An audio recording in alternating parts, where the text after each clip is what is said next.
인텔리전스, 곧 지능이란 무엇인가? 문제 해결 및 인지적 반응을 나타내는 개체의 총체적 능력인 지능은 학자에 따라 다르게 정의되고 있다. 터머는 지능을 추상적 사상을 다루는 능력이라고 정의하였고, 웩슬러는 유목적적으로 행동하고 합리적으로 사고하고 환경을 효과적으로 다루는 개인의 종합적 능력이라고 정의하고 있다. 유튜브를 많이 보고 있다면 이 말을 믿기 어려울지도 모르겠지만 정말로 세상은 점점 멍청해지는 것이 아니라 영리해지고 있다. 더 많은 교육을 받고 똑똑한 여성일수록 커리어를 추구하느라 아이를 적게 낳아 멍청한 사람들이 자녀를 더 많이 낳게 되었다는 과학적 주장이 있어왔다. 그러므로 진화는 멍청한 사람들을 통해 진행되고 있다는 말이다. 하지만 도덕 철학자인 제임스 플리는 선진세계에서의 IQ의 수준이 높아지고 있다는 점을 들어 이 주장이 틀렸음을 증명했다. 그러나 그는 조금 더 유연하게, 덜 정신적인 관점으로 지능을 바라볼 필요가 있다고 조언한다. 사회의 가치가 인정되는 지역에서의 삶은 한층 나아졌다. 지난 100년 동안 우리는 과학을 숭배하게 되었고 세상은 조종의 대상이 아닌 등급별 분류의 대상이 되었다.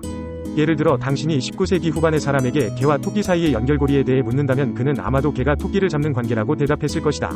오늘날 IQ 검사에서 원하는 정답과는 거리가 먼 대답이다. IQ 검사에서는 둘 다 포유류라고 대답해야 맞기 때문이다. 우리의 선조들이 그러한 사실을 몰랐던 것이 아니다. 둘 사이의 유사성이 너무나 사소하여 굳이 언급할 필요를 느끼지 못했을 뿐이다. 오늘날 우리에게는 더욱 추상적으로 생각하는 습관이 생겼다. 오늘날 사람들이 더욱 자유롭게 도덕적 논쟁을 하는 이유는 우리 사회가 그것에 대해 진지하게 생각하기 때문이다. 다행히도 우리는 지능을 좀 더 완성된 개념으로 만드는 중으로 여기에는 몇 가지 중요한 특징이 있다. 하워드 가드너는 지능이란 단일한 것이 아닌 다중적인 것이라고 주장하며 서로 밀접한 관련이 있는 9가지 형태의 지능 목록을 만들었다. 여기에는 논리 수학적 지능, 언어적 지능, 공간적 지능, 음악적 지능, 대인관계 지능, 자기이해 지능, 신체 운동학적 지능, 자연탐구 지능과 실존적 지능이 있다. 심리학자 다니엘 골먼은 우리가 감성지능의 개념을 특히 중요하게 여기는데 그는 이를 적당한 기간 동안 적절한 이유로 적절한 시기에 적절한 정도의 감정을 갖는 능력으로 정의 내린다. 많은 이성적인 사람들이 감정에 대해 논하는 것을 어렵게 생각하는데 그 이유는 감정이란 과학에 입각한 경험적이며 검증 및 반복이 가능하고 논증할 수 있는 감각을 통해 인지하는 것과는 정반대의 개념이기 때문이다. 하지만 세상에서 폭력과 분쟁을 줄이고 싶다면 우리는 감정, 그 중에서도 화를 다스리는 법에 각별히 신경 써야 할 것이다. 스턴버그에 의하면 지능은 아동의 지능검사에서 드러나는 구성적 요소뿐만 아니라 경험적 요소와 상황적 요소가 추가된다고 한다. 구성적 요소는 정보를 얼마나 효율적으로 처리하고 분석하는가 하는 것이다.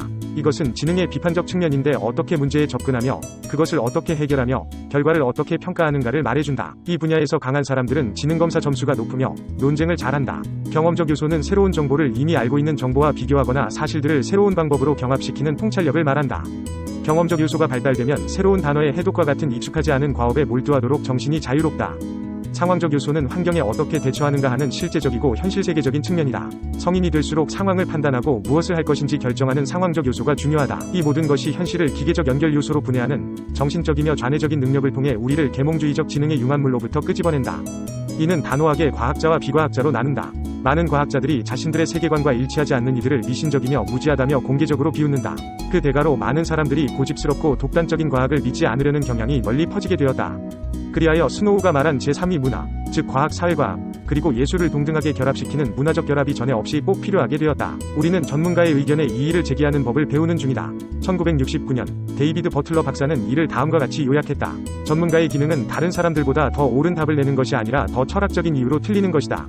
그리고 전체론적이며 통합적인 수준의 정신과 존재로서의 진정한 지능을 증명해 보이는 이 말을 경청하되 현명한 회의주의를 가지고 듣기 위함이다. 우리는 모두 지성을 덕으로 여기고 개방적이고 탐구적인 정신을 갖도록 노력해야 하며 실제로도 가능한 일이다.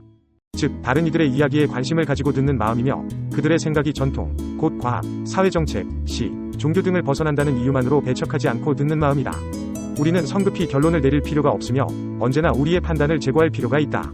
아인슈타인은 이러한 마음의 자세를 논증을 통해 펼쳤지만 이 기술은 아무런 편견 없이 뜬금없는 질문을 던지는 어린 아이에게서도 배울 수 있는 기술이다.